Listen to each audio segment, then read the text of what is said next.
While we anxiously look forward towards some greater certainty and predictability, most of us are expecting some improvement. Build back better is the watchword, and it presents an opportunity for reassessment. Future pension provision is a case in point. Some recent developments are not, I think, going in the right direction. But first, let's just step back to 2006, when the Finance Act 2004 radically reformed the pensions tax regime. Out went the flexibility of inland revenue discretion, in came simplification. The underlying premise was a mistaken belief that pensions could be considered a closed world in which everything runs on rails, rather like a machine whose parts can all be enumerated and their interactions fully anticipated. That fundamental misunderstanding is yet to be fully recognised by the authorities. What we do hear and see, though, are repeated calls for change, particularly around pension tax relief. This may be a focal point for the Chancellor as he searches for politically tolerable sources of additional tax revenue. So it's more important than ever that he doesn't damage the way we save to survive in the final third of our life. Regulators have power too. The pensions regulator has been consulting on big changes to the way defined benefit (DB) schemes should be funded. Two options are presented: fast track and bespoke. Schemes preferring the latter, which has more affinity with the current scheme-specific model, will be expected to explain why they can't join the fast track to wind up. The subliminal message to DB trustees and sponsors seems to be the sooner you wind up, the better. Even open schemes are presumed to be on track to wind up because the mandated funding principles are not markedly different from those to apply to closed schemes. And with nominal as well as real gilt yields below zero, heavily depressed by quantitative easing, it looks counterintuitive as well as counterproductive to push trustees into buying more gilts by insisting on a gilts-based discount rate for valuing liabilities. Unless TPR accepts what many respondents have said, varying from a polite "more work needed" to "will make a bad situation worse," and withdraws its proposals, deficits may double and employers will have to stump up more money more quickly, driving some to insolvency and the scheme into the Pension Protection Fund, the PPF, not exactly meeting TPR's statutory objectives to minimise any adverse impact on the sustainable growth of an employer and to reduce the risk of calls on the PPF.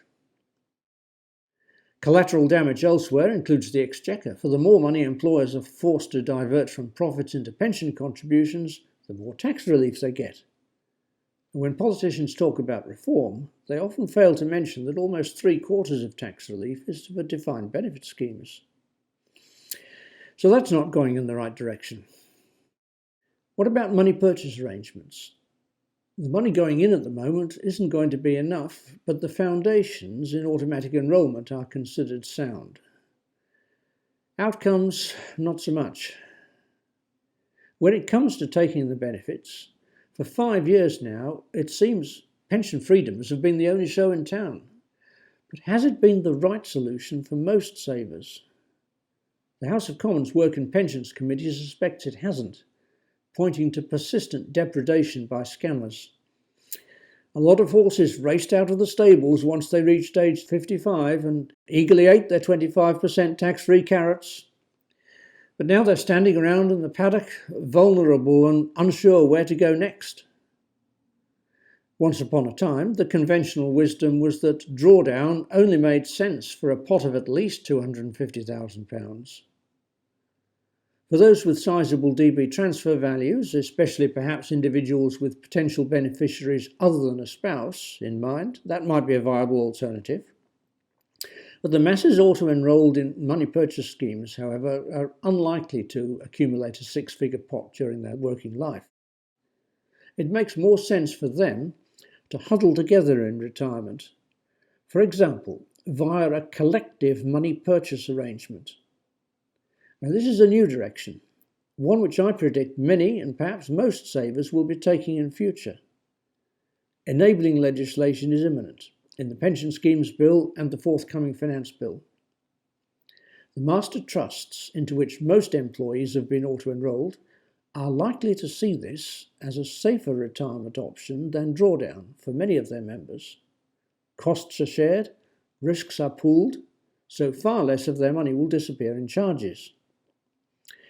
There's another option emerging too, in the shape of a tontine, a now exotic but formerly very popular retirement solution which is about to make a comeback. Again, this is a pooled arrangement where perhaps 10,000 individuals join to receive an income for life, which is what most people really want when they retire. But unlike an annuity, where any residual fund on death effectively reverts to the annuity provider, the money stays in the tontine to be shared out among surviving members, causing their monthly incomes to rise over time.